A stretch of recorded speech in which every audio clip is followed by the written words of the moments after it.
Hi everyone, SpeedyGoneCuber here, and I haven't competed in nearly 2 years. Due to the pandemic going on, the World Cube Association hasn't been able to hold any competitions for nearly 2 years, until now. One day I was looking through the World Cube Association website to see if there were any competitions, and I saw that the UK Cube Association had now announced that there is going to be a competition in the UK. The competition that I found was the Wakefield Open 2022. This competition will take place on the 29th and 30th of January, and my most recent competition happened in January of 2020. That means that this will be my first cubing competition in 2 years. So I signed up for the cubing competition, and here are the events I'm competing in. For this competition, I'll be participating in 4 events. These events are 3x3, one-handed, Pyraminx and Megaminx. The reason why I chose these 4 events specifically is because I won't be coming to the competition on Saturday, so these were all the options for the Sunday. For 3x3, I would like to get a sub 10 average.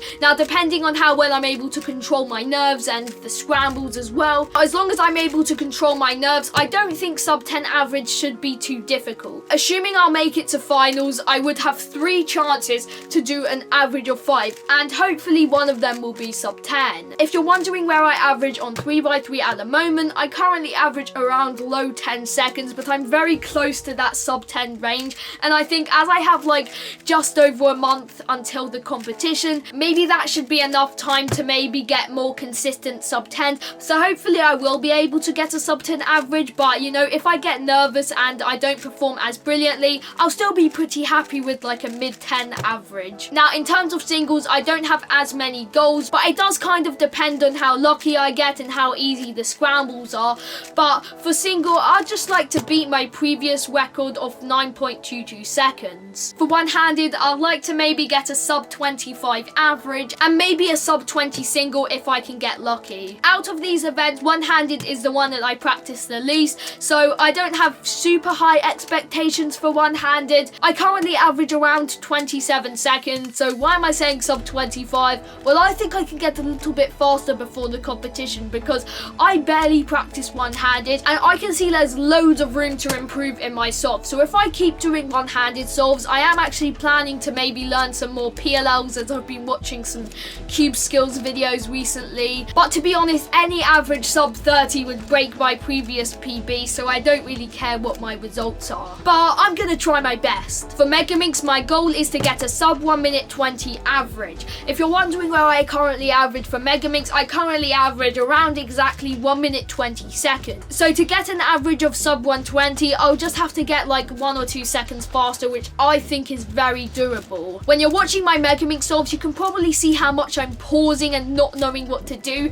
and that is really wasting a lot of time in my Megaminx solves. So I can see so much room to improve during my Megaminx solves. So what I'm going to do for like the next month or so is I'm going to be doing Megaminx solves every day, and I'm going to try to mostly improve look ahead and being able to recognize patterns quick enough. But at the moment, it could take me a few seconds to see pieces, and those are some easy seconds I could save in my solves if I can improve look ahead. So ideally, I'd like a 1 minute 20 average, but I can see potential for me to become even faster at Megaminx by the time it's the competition. Like, what I'm going to do to get that fast for the competition is pretty much improve my look ahead, and that will be done by me practicing every day. And finally, I'm competing in Pyraminx.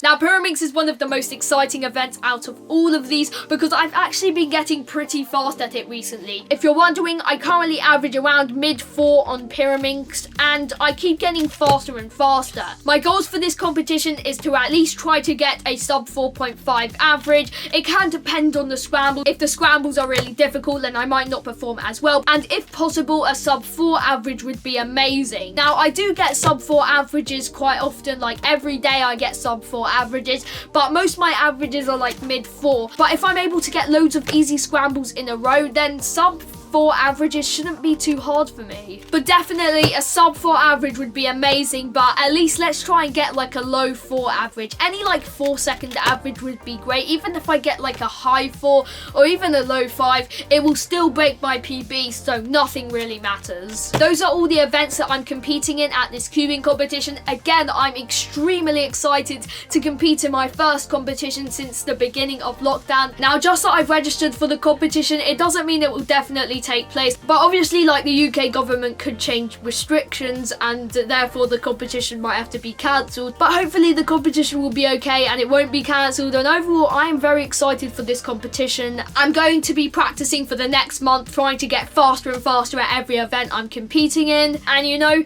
going to a competition would be like a huge like boost of motivation, because for the past 2 years without competition there's been a little bit of less motivation in wanting to get faster, so hopefully I should be more motivated to practice by the time I go to that competition. Now, if you're going to this cubing competition, let me know in the comments, and if you unfortunately signed up to the cubing competition after registration, because even with the 180 competitors, I think registration closed in like less than 10 minutes. So anyone who registered too late, I hope there are more competitions in the UK. And there was originally going to be a competition in November, but that one got cancelled. So it's very nice to see that the WCA are like making more competitions. I know there aren't competitions in every country yet because they're only just starting to happen, but it's amazing that cubing competitions in some places are now being organised. Thank you all so much for watching. If you enjoyed and have any feedback, then let me know down in the comments below. Remember, we have merch which you can feel free to purchase. Thank you all for watching and happy cubing.